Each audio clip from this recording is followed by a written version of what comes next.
4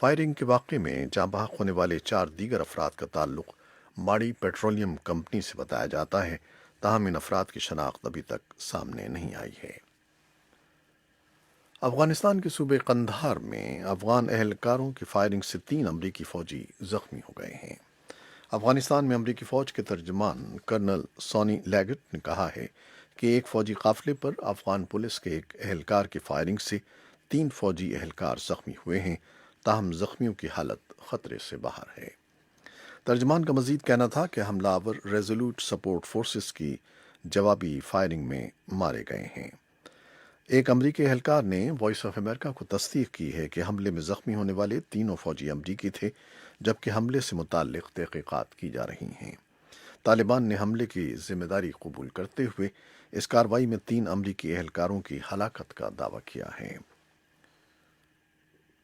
امریکہ کے صدر Donald Trump نے تنازع کشمیر کے حل کے لیے ایک مرتبہ پھر ثالثی کی پیشکش کی ہے۔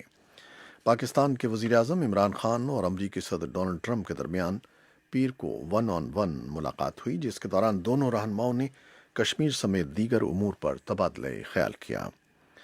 اس موقع پر صدر ٹرمپ نے کشمیر کے مسئلے پر ثالثی کی پیشکش کا اعادہ کرتے ہوئے کہا کہ ان کے بھارتی وزیر اعظم نریندر مودی اور پاکستان کے وزیر اعظم عمران خان کے ساتھ بہت اچھے تعلقات ہیں۔ ان کے بقول اگر دونوں ممالک کے سربراہان چاہیں تو وہ کشمیر کے معاملے پر ثالث کا کردار ادا کرنے کے لیے تیار ہیں۔ عمران خان نے اس موقع پر کہا کہ بھارت پاکستان سے بات کرنے پر آمادہ نہیں ہے، لہٰذا دنیا کا طاقتور ترین ملک ہونے کی حیثیت سے امریکہ پر یہ ذمہ داری عائد ہوتی ہے کہ اسے اس بحرانی کیفیت میں اپنا کردار ادا کرنا چاہیے۔ افغانستان میں پیر کے روز سابق جہادی کمانڈروں، سابق طالبان عہدیداروں اور سابق صدر حامد کرزئی کی حکومت کے ارکان صدارتی انتخابات کے عمل کو روکنے اور افغان امن عمل کو تیز کرنے کا مطالبہ کر رہے ہیں۔ ادھر 28 ستمبر کو ہونے والے صدارتی انتخابات میں 4 دن رہ گئے ہیں، لیکن سینکڑوں صحافیوں اور سماجی کارکنوں کو ان انتخابات کا مشاہدہ کرنے کے لیے ابھی تک شناختی کارڈ جاری نہیں کیے گئے ہیں۔ انتخابی عہدیداروں کا کہنا ہے کہ آن لائن رجسٹریشن سسٹم پچھلے 3 روز سے کام نہیں کر رہا ہے، تاہم ان کا کہنا تھا کہ 160 ضلعی مرکزوں پر انتخابی میٹیریل پہنچا دیا گیا ہے اور باقی مرکزوں پر 28 ستمبر سے پہلے پہنچ جائے گا۔ برطانیہ کی سپریم کورٹ نے وزیر اعظم بورس جانسن کے پارلیمان معطل کرنے کے اقدام کو غیر قانونی قرار دے دیا ہے۔ برطانیہ کے یورپ یونین سے انخلاء کے معاملے پر اتفاق رائے نہ ہونے پر برطانوی پارلیمان 14 اکتوبر تک معطل کر دی گئی تھی۔ عدالت نے ہاؤس آف کامن اور ہاؤس آف لارڈز کے اسپیکرز کو حکم دیا ہے کہ وہ اس ضمن میں آئندہ کی حکمت عملی طے کریں۔ وزیر اعظم بورس جانسن کے اس اقدام کو پارلیمنٹ کے اسپیکر اور اپوزیشن کی جانب سے شدید تنقید کا نشانہ بنایا گیا تھا۔ حزب اختلاف کی جماعتوں نے اسے جمہوریت پر حملہ قرار دیا تھا۔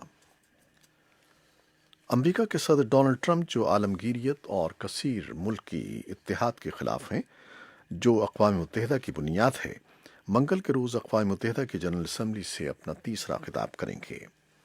سیکریٹری جنرل اینٹونیو گٹریس کے افتتاحی کلمات کے بعد صدر ڈونلڈ ٹرمپ کے علاوہ ترک صدر رجب طیب اردوان، کوریا کے صدر مون جائے ان اور فرانس کے صدر ایمانوئل میکرون خطاب کریں گے۔ ان خطابات سے ایک روز پہلے سویڈن کی نوجوان سرگرم کارکن گریٹا تھنبرگ نے جنرل اسمبلی کے اجلاس میں شرکت کرنے والے عالمی لیڈروں سے مطالبہ کیا کہ وہ موسمیاتی تبدیلیوں کے خلاف اقدامات کا اعلان کریں۔ ان کا کہنا تھا کہ لوگ عالمی درجہ حرارت میں اضافے کے باعث مر رہے ہیں اور عالمی لیڈروں کے پاس خالی الفاظ ہیں۔ انڈونیشیا کے مشرقی صوبے پاپوا میں علیحدگی پسندوں اور فورسز کے درمیان جھڑپوں میں 26 افراد ہلاک اور سینکڑوں زخمی ہو گئے ہیں۔ پاپوا میں گزشتہ کئی روز سے احتجاج جاری ہے، جہاں علیحدگی پسند مظاہرین اور سیکیورٹی فورسز کے درمیان جھڑپوں کے واقعات بھی پیش آئے ہیں۔ انڈونیشین حکام نے منگل کو تصدیق کی کہ ویمانا شہر میں مظاہرین نے سرکاری دفاتر اور رہائشی عمارتوں کو نذر آتش کیا، جس کے نتیجے میں 22 افراد ہلاک اور 70 زخمی ہو گئے۔ فرانس کے صدر ایمانوئل میکرون نے کہا ہے کہ امریکہ اور ایران کے درمیان جاری کشیدگی کے خاتمے کے لیے تہران کو اقدامات کرنا ہوں گے۔ فرانسیسی صدر اقوام متحدہ کی جنرل اسمبلی کے 74ویں اجلاس میں شرکت کے لیے امریکہ میں موجود ہیں، جہاں ان کی ملاقات ایرانی ہم منصب حسن روحانی سے ہوئی ہے۔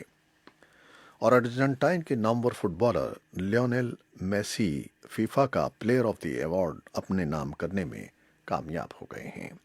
یہ پہلا موقع ہے کہ میسی کو فیفا کے پلیئر آف دی ایوارڈ سے نوازا گیا ہے۔